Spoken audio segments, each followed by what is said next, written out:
Hey, everybody, welcome back to Dollars and Cents, the show where we discuss the business of football with Andrew Brandt of the National Football Post. I look forward to this each and every week. Good morning, Andrew. How are you? Good morning, Sid. I'm doing well, thanks. All right, great. Listen, there's a whole bunch of legal proceedings going on and all kinds of players right now having issues. It goes back to Michael Vick. Plaxico Burress won his salary dispute last year. You've got the Williamses and the Star Caps case. Michael Vick gets to keep $16 million in bonus money he received from the Falcons. Are the courts getting in the way of Roger Goodell's ability to govern the NFL? What's going on here?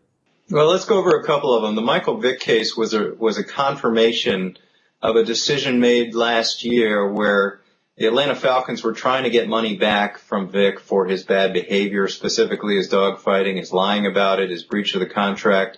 They argued that since he had breached the contract in terms of morals, in terms of lying about it, they should get money back that they paid him. They paid him over a $20 million bonus.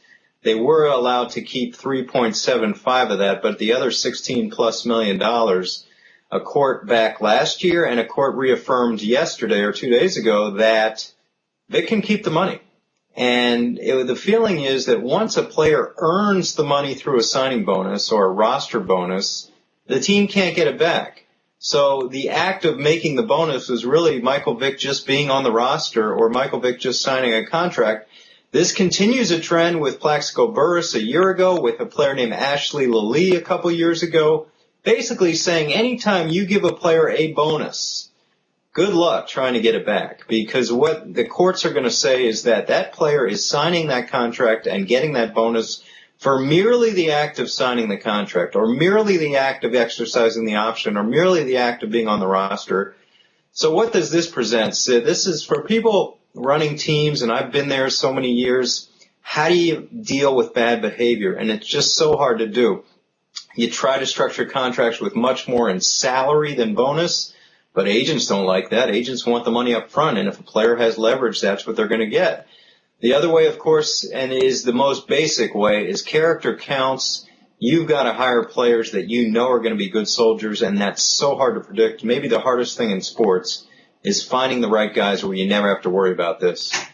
Yeah, exactly. And some of the guys that aren't the right guys off the field are the right guys on the field, evidenced by the Dallas Cowboys' success all those years. Let's talk about Eagles cornerback Joseliel Hanson. He was hit, Andrew, with a 4-game suspension this week for using a banned diuretic. Yet Will Smith and Charles Grant of the Saints had their suspensions rescinded while the Star Caps case was still pending. What gives here? Why did Hanson get the raw deal? Well, we don't know, and I wrote about this for today on NationalFootballPost.com, is what's going on here. Hanson allegedly took a diuretic, or said he did, a year ago almost, in January, right before the title game against the Cardinals.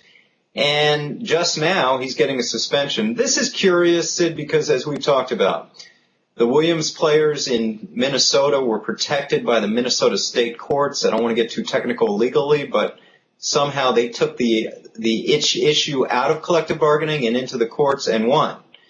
And Roger Goodell, in the interest of competitive balance, said that the two Saints players, Charles Grant and Will Smith, can continue to play, not because we don't think they violated the substance policy, but because it's only fair they tested positive for the exact same diuretic that the Williams players did. Now we have Joseliel Hanson. My sense is, my strong suspicion is, this is not bumetanide, the substance that those 4 players took, and there must be some distinguishing factors. The league is obviously not going to comment about this. It's part of their policy, which is extremely confidential. But there's something else going on here. You have the lawyer for Hanson and Hanson himself saying this is selective justice.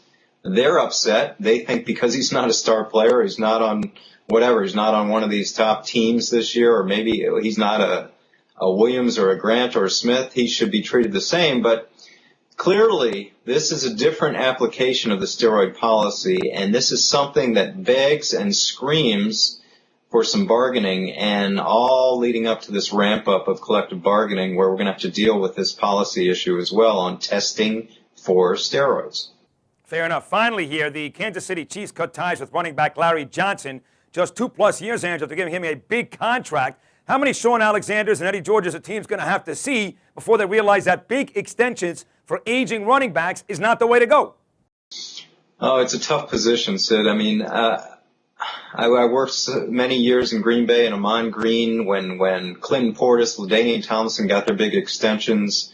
Amon had a rumble of discontent. He wanted a new, shiny, brand new contract. And we resisted. I mean, the running back is the toughest position to extend after the first contract because you see declining performance.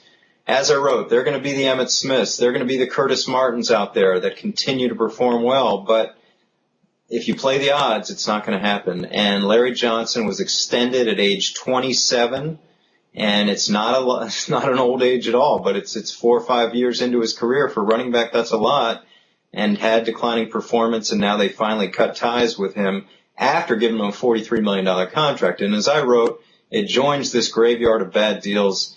Corey Dillon with the Bengals, Eddie George with the Titans, Jamal Anderson with the Falcons, Sean Alexander with the Seahawks, and maybe you have Willis McGahee and the Ravens joining that group next year, maybe even LaDainian Tomlinson. So running back's a scary position to put a lot of money into after a certain age.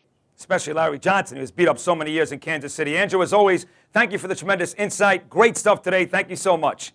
You got it, Sid. See you next week. All right, next week right here on Dollars and Cents. Remember, you can follow Andrew on Twitter at AD Brandt and catch all of his great writing, and it is great, at nfpost.com. For my friend Andrew Brandt, I'm Sid Rosenberg, and as always, folks, enjoy the football. See you next time.